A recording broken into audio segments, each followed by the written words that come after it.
abantu bangi bateno eya Shiba ne Cindy eina picture gya painting by the way teyaleka industry kyekemu era byonna benanga tumaze okugamba ani yawangula ni yakola ki abakyala abo balina ettaffaali basimula industry eno kuba yali yeebase era temubatekinga for granted waddenga n'ebirala nabo bennyini buli omu yalagamu ne strength ye Shiba agamba yazukusa Cindy ne Cindy agamba naye yayamba ono buli omu ne industry yonna at large industry twali tumanyi nti neri dominated by men abakyala bagiraga now deputy speaker nali nomunendowooza bano bali eri muzi because naye bato okumanga ali y'amaanyi ne betwalowooza because nako ne post emu simanyi oba yali committee ya parliament gagamba bayimbi bayambala bubi so nga balinga abagala disciplinary committee gye bakwatemuko netugamba nabo babeerayo nga banyumirwa ebintu bino naye bwe tubagamba ku rights z'abayimbi nga befuula abatazuulira obeeza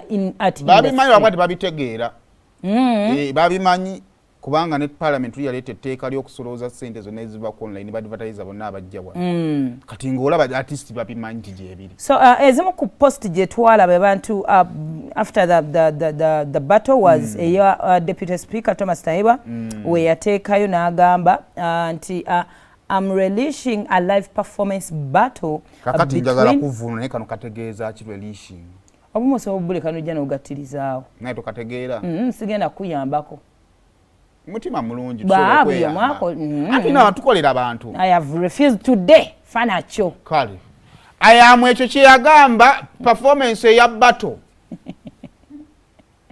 ezenfe nabo between these two titans of Uganda's music industry wakati w'empologoma zino bbiri eza industry ya Uganda whoever can organize it has my full support yenna asobola ogitegeka alina obuwagizi bwange bwonna so mu bufunze yali agamba nti kemaze okulaba bato eri njagala kulaba ku bato nga Chameleon abatolinga ne Bebe Cool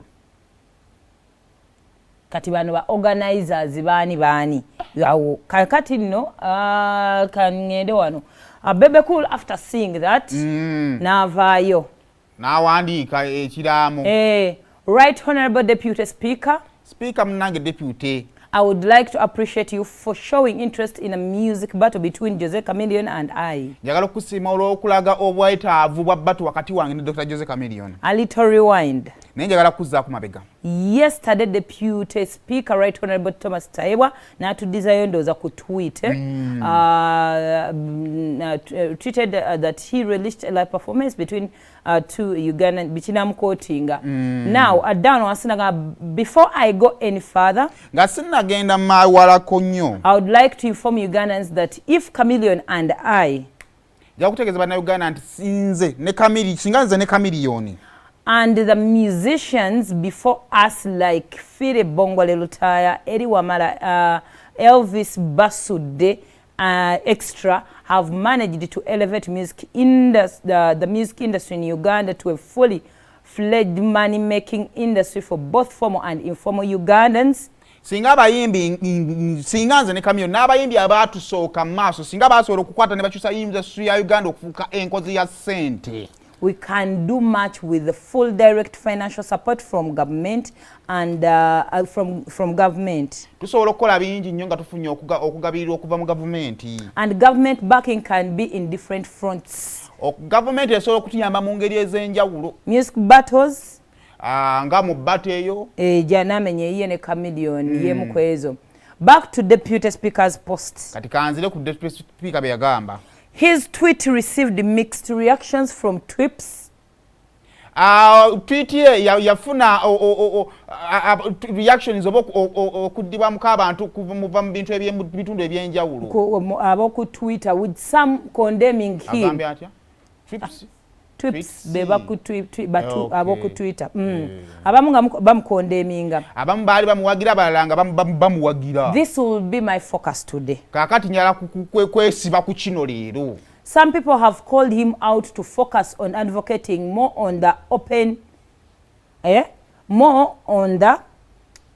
gate of a standalone performing arts industry with a fully functional copyright law. abamu bavune bamugamba nti afokasinga ennyo mu kutereeza abo abayimba kinoomu nga bateekawo etteeka lya copyright. This argued that with a fully functional copyright law, bagamba nti copyright nange webanga ekola, the art industry can generate immense revenue. Tusobolera ddala okukola ssente nnyingi. This is so true. But let me take this opportunity to remind the public that on 20th July 2022, yakujukiza abantu muno n'abalaba nti mu July 2022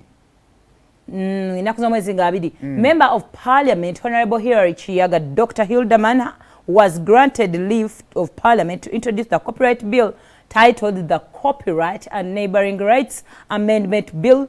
As soon as this bill will be in the Parliament. Kakati kyemwogerako omubaka wa Parliament Dr. Hilary Chiyaga oba Dr. Hilderman yaweebwa leave of Parliament okusobola okubeera nga ate bayisa etteeka lya copyright lyemwogerako wali Sipiika lyandibadde afokasingako. I hope the copyright issue is clear for everyone now. Kati kandowooze nti etteeka lya copyright liri mbadde mujuliza ku Sipiika okubanga asindika nti mukitegedde tulikolako liri mu pipeline. Back to the battle. Kati katuddeyo ku battle. A music battle between Chameleon and I olusindana lw'endongo wakati wa Chameleon nange is one the whole country would relish. Buli omu kye yandyagadde okulabako mu ggwanga lino lyonna. It's a big deal. Kugambye abasajja abaatereeza endongo ye Uganda buli omu gye yeetaaga. And this would be a reaffirmation and confirmation that government is always willing to support talent in Uganda. Era kino kiraga nti gavumenti neetegefu ddala okuwagira ebitone mu ggwanga nno.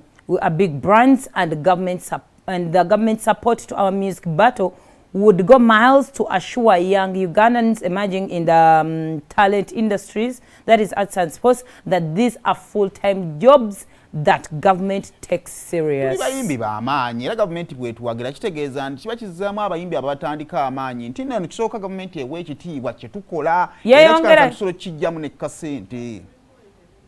Ne bannaye. Government support to us is welcome. Obuwagizi bwa gavumenti eriffe tuwaniriza. Look at some big companies which collapsed due to COVID after effects. Many companies needed government push. N'amakampani n'agaagwa mu COVID awo singa gavumenti yagateekamu kasente tegandigula. Some people have always called for us to retire and support the new age artists. Without money, this is practically impossible. Abamu mugamba okugamba nti tuwummule ne tuwummule ffe tuli eki. The battle can bring talkability for a year and this brings numbers. Geno battle so abantu basojjogerako kumala emyaka nga 8 ate ne kyongera n'abantu. I've seen people fly from different countries to go and watch music concerts. Abantu basobola n'okuva mu mawanga n'ava mu lino ggwanga n'agenda mu ggwanga eddala olwakuba ayagala kubaako kivulu kyalaba. We started our careers in Nairobi, Kenya. We have orphans all over Africa. Such a battle can attract people into Uganda. Twatandikira music waffe Kenya mu bus corridor kana abavuzi ba bus bona bayinza okujja ne bagwera ekkololo. This promotes tourism. Akatata bajja okulaba endongo bajja n'okulambulirako awo ne bajja ne balambula president asinze okulambuyinza ne bajja n'abalaba amasiro ne balaba ebintu bingi nnyo. At the end of the day, tugenda okumaliriza. The money invested in us trickles down to other artists. Ekitegeeza nti ssente ziba ziteereddwa mu bana ababiri ate zigenda ne zikka ne zituuka ne ku bayimbi bano abalala ne sectors endala. Our labels, Leon Island and Gargamel, ebibiina byaffe Leon Island ne Gargamel are stuck because of lack of funds. Biremedde we biri byandibadde biri wala nnyo nga bivugana ne Wasafi bivugana ne Marvin Records ne lwakuba tebirina ssente. Managing and promoting an artist requires huge investment. Okumanaging omuyimbi kiraga ssente nnyingi ze nateeka mu lwema temuzimanyi. By investing in us, kati okututeekamu ssente, a government is investing in our young artists government as well. Sente woziteekamu bebe ziba zigenda kuyita mu bebe zikkirire zigende mu kateme zigende nga zitambula. For now, we can't do much for our young brothers and sisters as well as we still have a lot to achieve on the personal level. Twagala okubayamba ne tubayambe tutya. Bwana ffe tukyalina okweyamba. Ennyumba tennaggwa. Olina okufulumya video. Katogenda omaliza nga tuwandiyagadde naye nga tosobola. All these audio-visual production, marketing on TVs, radio, etc. require massive investment. Nabibina bye nasose. Okay.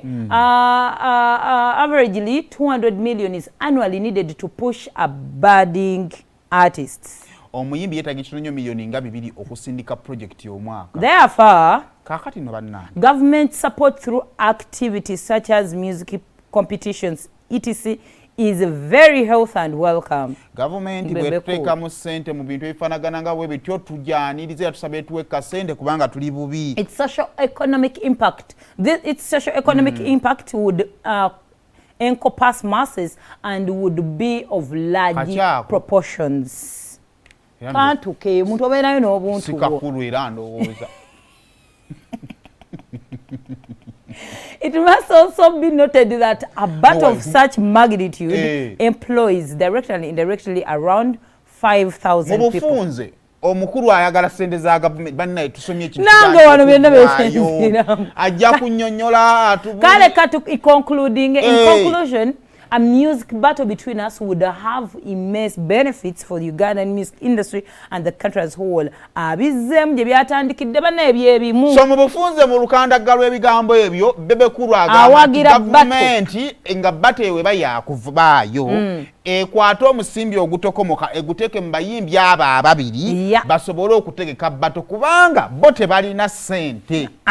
Kakati zaako wansi katono awo Emma Carlos tumumanyi bulungi nnyo akola ngani akoze bingi aliko manager abaddeko mu bibiina ebitambula ebyabayimbi organizations z'abayimbi bingi yavuddeyo naga my brother Bebe Cool has been a beneficiary of state patronage, having received the financing and equipment as an individual. Muganda wange Bebe Cool omu ku bantu akyasinza okuganywa mu gavumenti eno ng'afuna ebyuma ng'afuna ssente okuva mu gavumenti. Over the weekend, the Deputy Speaker Thomas Taiba proposed the music battle between Bebe Cool and Chameleon.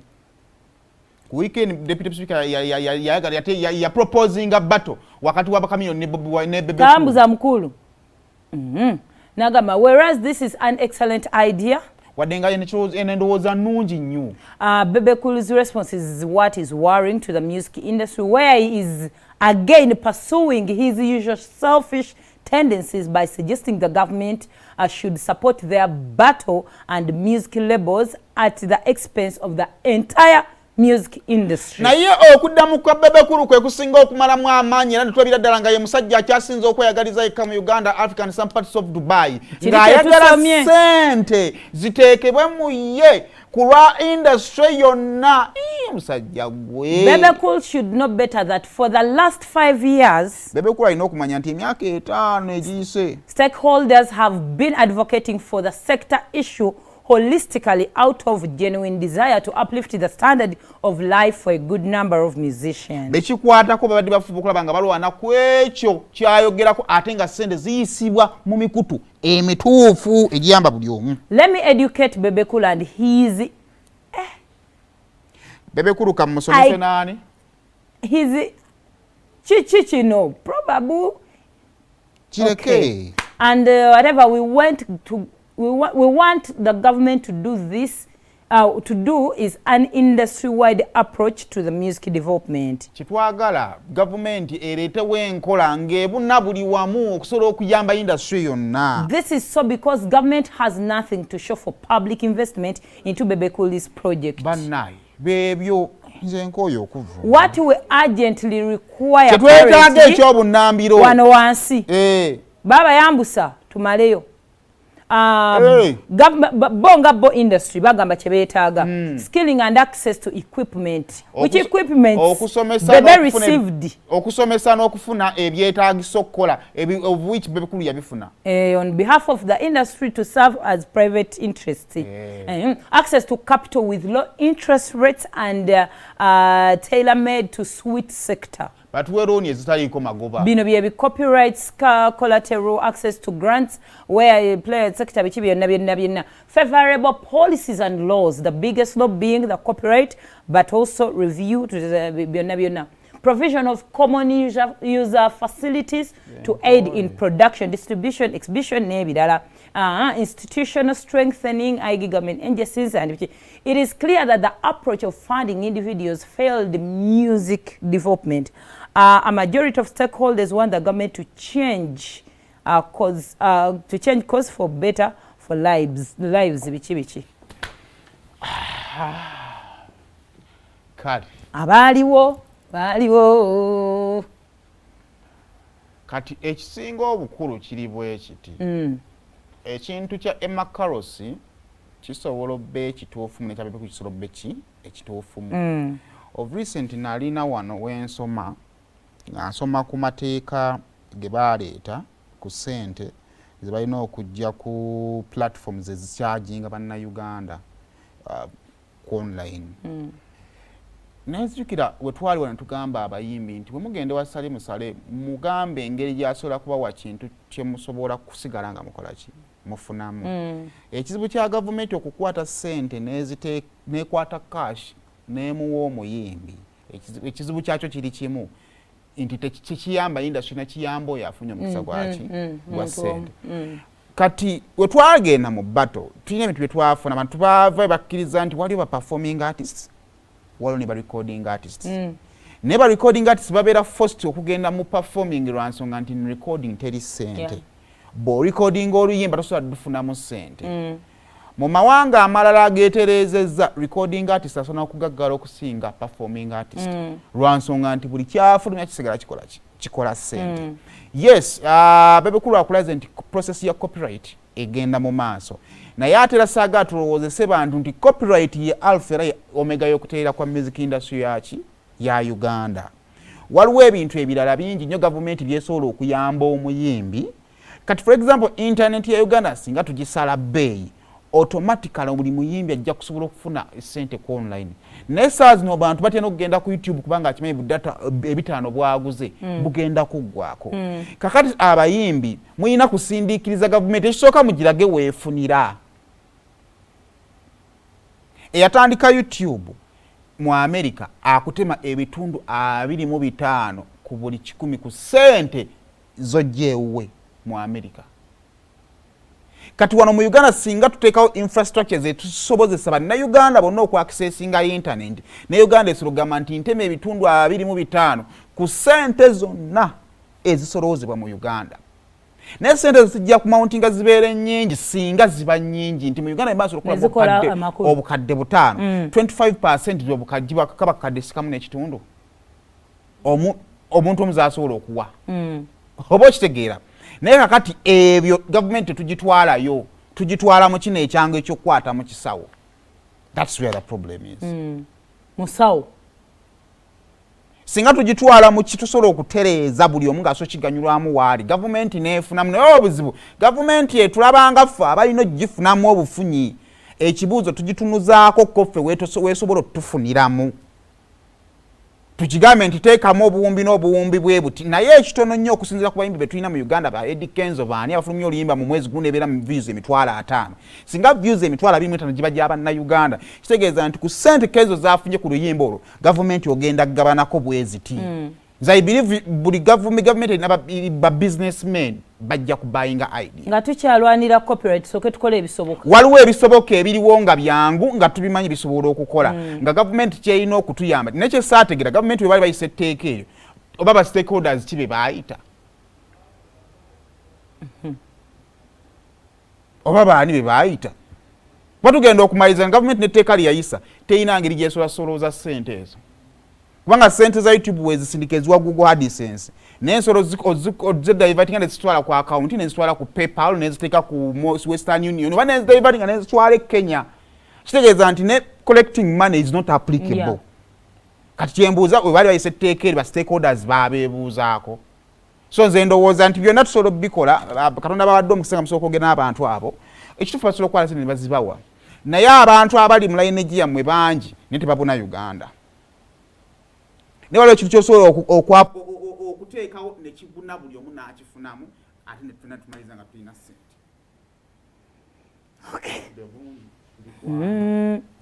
Ensonga za copyright nazo twazikowa teziggwa. Kale tubadde tulina waani aho. Tulinawo bano abeekubye olw'omukazi. Nabo bazzeemu ne bakaaya najjo. So Bebe Cool yawadde submission